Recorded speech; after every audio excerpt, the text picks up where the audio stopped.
I'm Cameron Class, and I'm a junior IMC major. It is my pleasure to introduce Bernie Mann, the publisher of Our State magazine.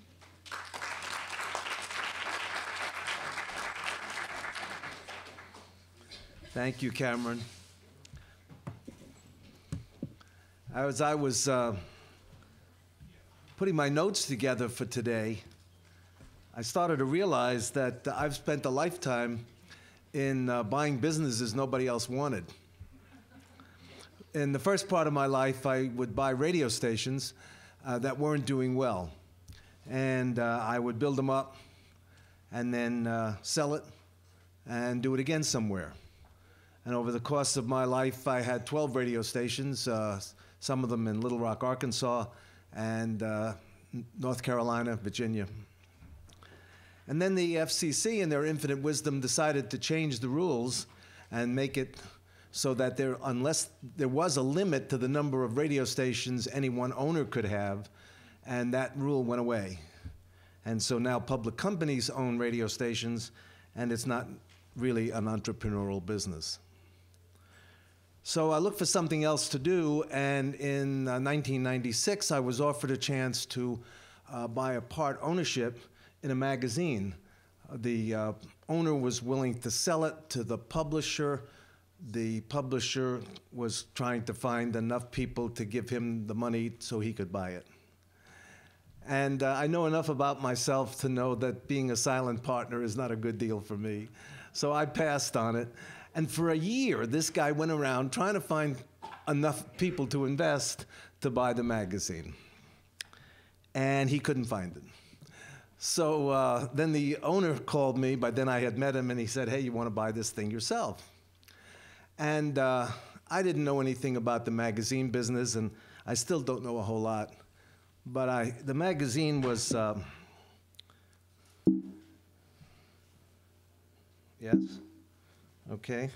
Samir, your deal. Okay, great. All right, thank you.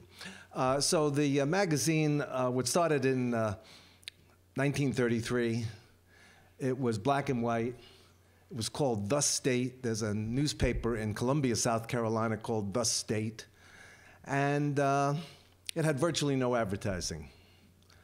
And so I thought, well, you know, I certainly could know a little bit about how to sell advertising.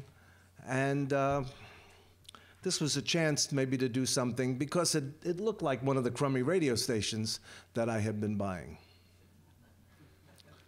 The other interesting thing was this magazine was started in 1933, probably not a good time to start anything. And from 1933 to 1941, it had gotten 23,000 paid subscribers. And paid subscribers is essentially the only asset that the magazine had. Now here's the interesting part of the story, is from 1941 to 1996, when it was offered to me, there was still 23,000 paid subscribers. Now I'm not sure it was the same 23,000 from 1941, but it was no growth. No growth. So I thought, well, this could be fun. So we had a meeting of the staff, and I told them I'm going to try to make this a little bit better than it was. And they all smiled very politely, and they all quit. So now I had a magazine, and I didn't have any people. And it was interesting to me that the 23,000 paid subscribers must have liked something, but now what can I do to make it better? Well, the first thing I did was change the name from The State to Our State. I thought Our was a more inclusive name and really reflected what I was going to try to do. But I was struck with the fact that in radio, we got music from a lot of sources. We got our programming, essentially. And now I'm in a business in which I got a blank piece of paper. I got to fill a blank piece of paper. And what the hell do you do with it? So I'm mindful also of the quote by H.L. Mencken, who said nobody ever went broke, underestimating the taste of the American public. And if you watch much of television today, you know he's exactly right.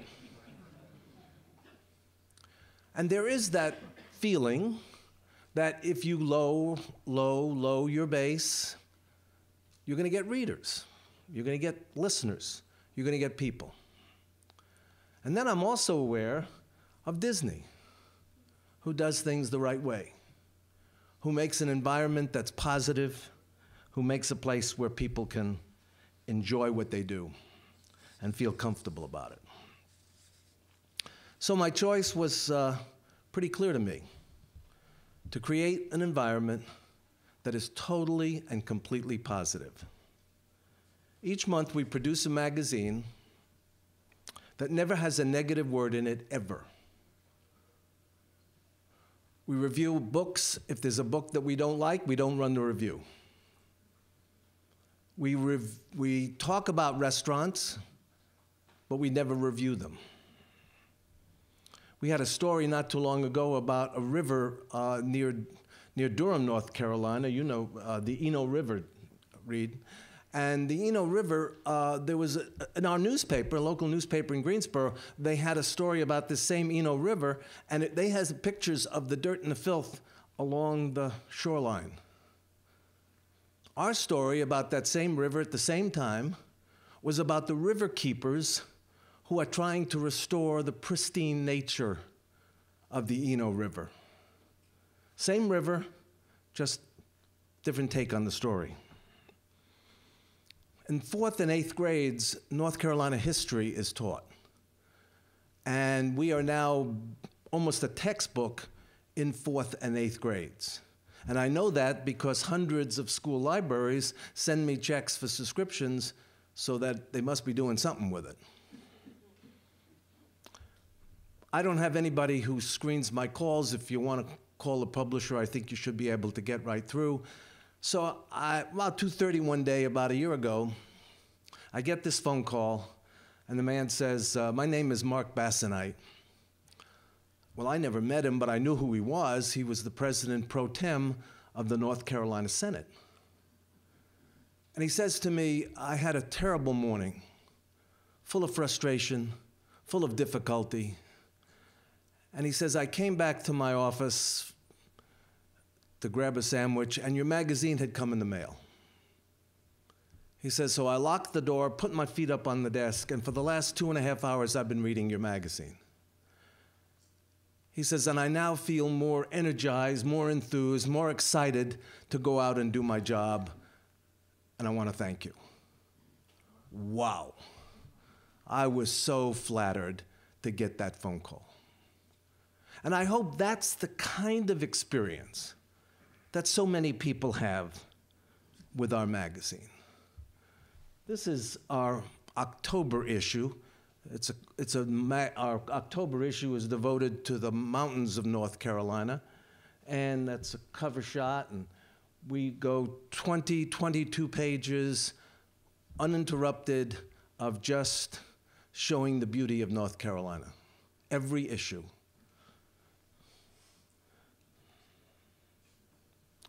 In November, the current issue, we have a story because we have 800,000 veterans in North Carolina, so our issue is devoted to North Carolina veterans.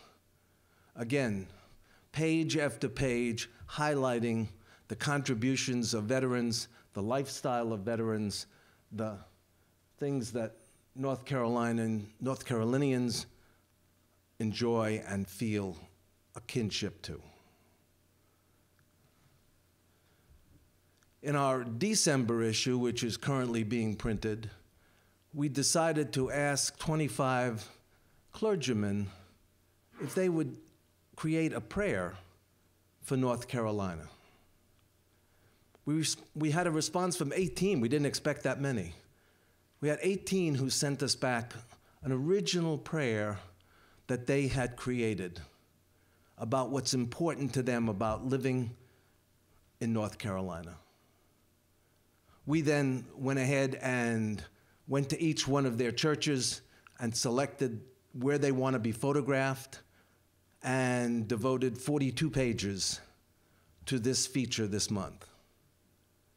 We also, for our website, recorded them reading their own prayer. I'm very careful with the kind of advertising we take.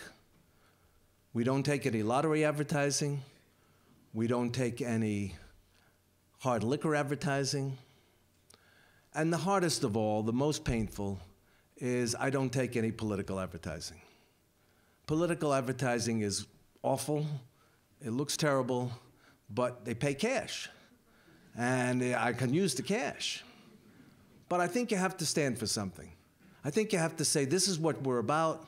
This is the kind of magazine we are, and we're not going to be deterred by something as minuscule as cash.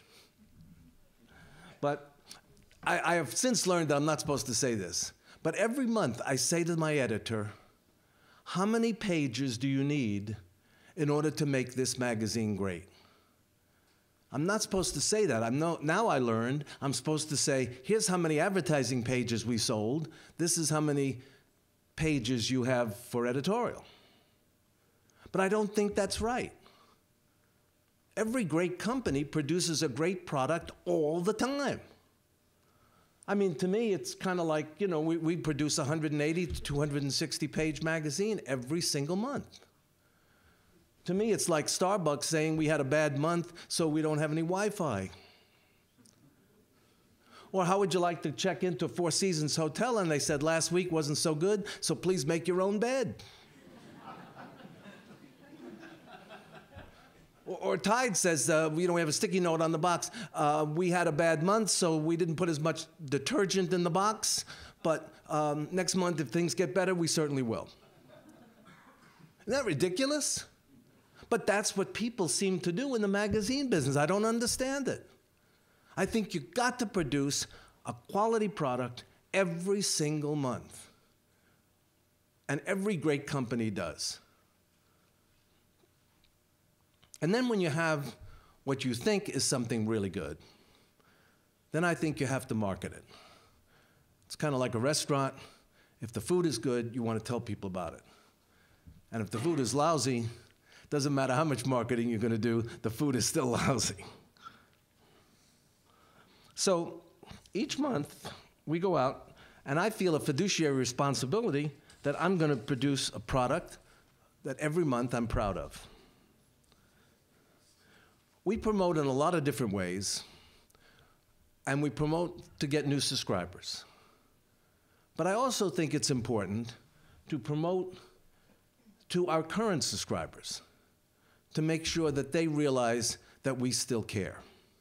And I think about that because I've been married a long time. And when I got married, I said to my wife, I love you. And she's so crazy, she wants to hear it all the time.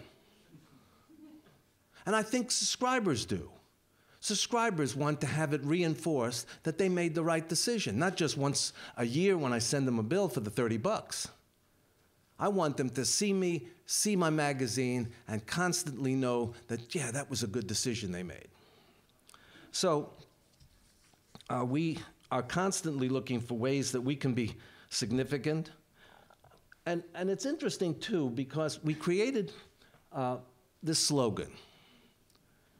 The slogan is, if you like North Carolina, you'll love our state.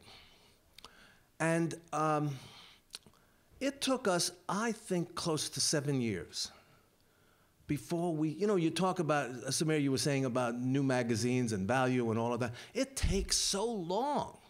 It takes so long for things to happen. And one of the problems with new businesses is it always takes longer than you expect and costs more than you expect. But it took us that long after using this slogan in everything we possibly could before we started hearing it back. A few months ago, we have a staff meeting every Monday morning, and we only have 49 people on our staff. And so I said to everybody, I said, if you go somewhere, you go to church or you go to a cocktail party, and you meet somebody that you've never met before, and they say to you, well, what do you do? And you say, I work for Our State magazine. What's the first thing people say? And it was like a Greek chorus. All 49 of them said the exact same thing at the same time. They said, I love that magazine. Love is hard. Love is hard. Very few people say, I love Belk. Come on. It's hard to get love. I use a toothpaste, I'm sure you do, twice a day. I don't even know the name of the damn thing. So finding a way in which you can get people to attach themselves to you is so hard, but so wonderful. When I first bought the magazine, I thought, now, how is the best way to promote it? And I thought that public television is really a good fit for the kind of magazine that I'm producing. So I went to the folks at public television, and they were so gracious and very nice. And I said, I'd love you to do a TV show about my magazine. And yeah. Never heard from them.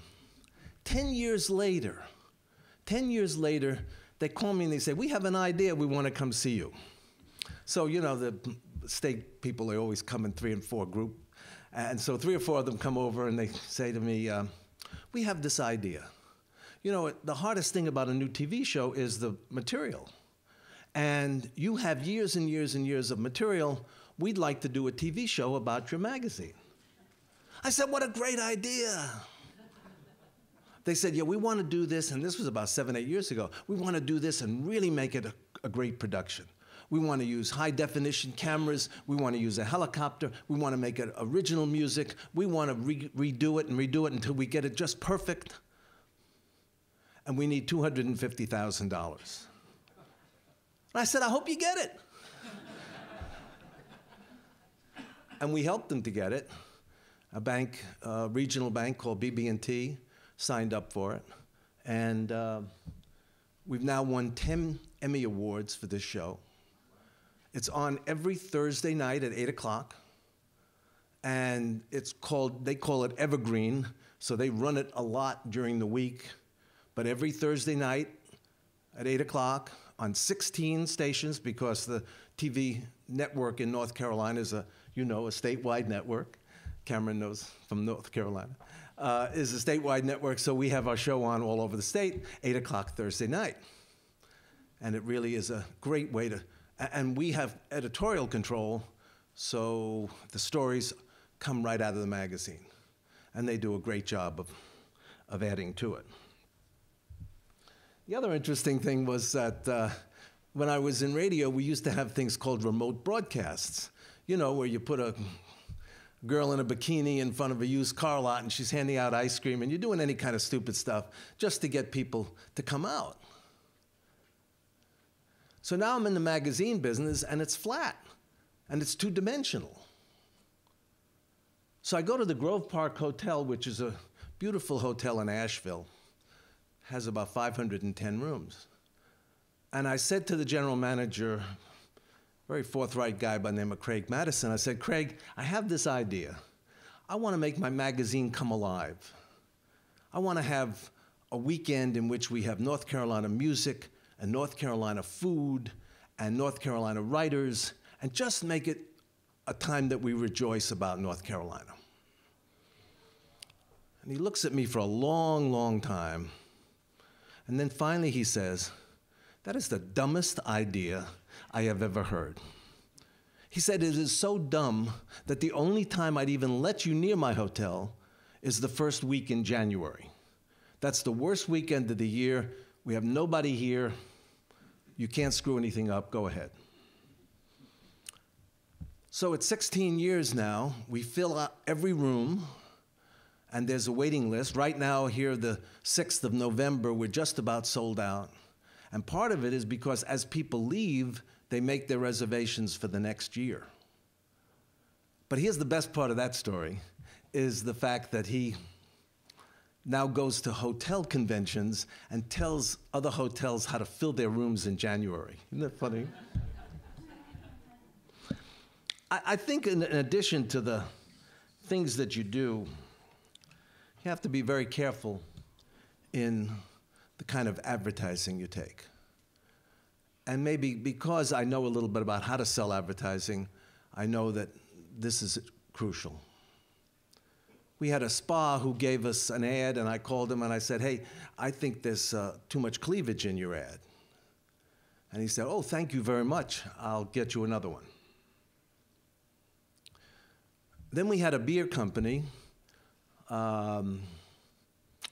starts with an M and ends with an R. And they gave us an ad, and the ad, they had made the Hatteras Lighthouse, which is a North Carolina icon, they had made it into a beer tap. So I called them, and this was an ad agency. You know how brilliant the ad agencies are. And this ad agency said to me, no, we love that. I said, that ad is not going to be really well accepted in my magazine. We have a magazine that people love North Carolina. They're not going to think that that's so good. And he says, oh, no, this is terrific. This is an ad that we've had such good reaction. Everybody loves it. Oh, we always laugh about it here in the office. I said, well, you can laugh about it, but it's not going to be in my magazine. He says to me, if you don't put this ad in, you will never get another piece of business again. And he's right. We have never gotten business out of that ad agency again. But I think you have to do what you feel is right. I think you have to say, this is my magazine. I'm going to make sure that every single page is as good and as proud as I can be about it. We do a lot of events. I noticed when my editor goes places, they always take her behind the scenes to show her things. So I thought, well, now why can't we do that for our readers? So we have what we call day trips, in which we load up a couple of buses of our readers, and they spend the day, and we take them to different places where we have arranged for them to get a editor's type behind-the-scenes tour. That has gone so well that now we do it for a weekend, and we call it a learning weekend, and we do that in a lot of different places. We just had one last weekend at Biltmore House, where they got our readers. We had over 120 people who got a behind-the-scenes tour as they were setting up the Christmas lights at Biltmore. And Biltmore is just a magnificent home in Asheville. I think what's every kind of event that we think that our readers like, whether it being part of symphony organizations, museums, everything that we think is a fit for our kind of reader. Because I don't expect more than about 10% of the total population to read my magazine. We are different demographically. North Carolina, unfortunately, has only 26% of the people who've graduated from college. 87% of my readers have graduated from college. And income levels and second homes and all of the characteristics that make up the quality of demographics is what I have. So I look for the things that they do and in all the research of what they do, and we try to be significant in those areas. In order to do all of these things, we do about 50 or 60 events a year. We can't do it with our own staff, so we recruited ambassadors. And now we have 24 ambassadors, many of them retired people, who just love representing us, and they go to these events, and then they hand out magazines, and they sell subscriptions, and they're just wonderful. And we create these media partnerships with so many different organizations around the state. So I'm sorry this slide is out of date. This slide we made up about 3 weeks ago. We now are at 100, as of this morning, 173,480 paid subscribers, plus another 33,000 on the newsstand. And we now have more paid subscribers than every daily newspaper in the state of North Carolina.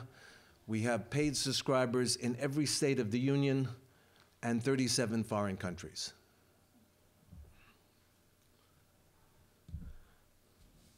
So the why. Well, I do think that we live in a world of bad news. Every day, the news is worse than the day before. And although it does sell some magazines, and it certainly sells newspapers, but I'm not sure that there isn't a market. Tony and I were talking about this a few minutes ago, that there isn't a market of people who sometimes say, boy, I'd like to just know that I can sit down for 2.5 hours and have nothing but pleasure. That's us. My wife and I love to go to the movies. We plunk down $25 to go to a movie. We don't always come out saying, what a great time we just had. But for $4.95, if you buy my magazine on the newsstand, you're going to have a great time. You're going to have an enjoyable time. So the why to me is that North Carolinians, we're proud of our history. We're proud of our traditions. We're proud of the beauty of where we live. And every month, we try to hold up a mirror to let North Carolinians see and enjoy and be proud of where they live. Thank you very much.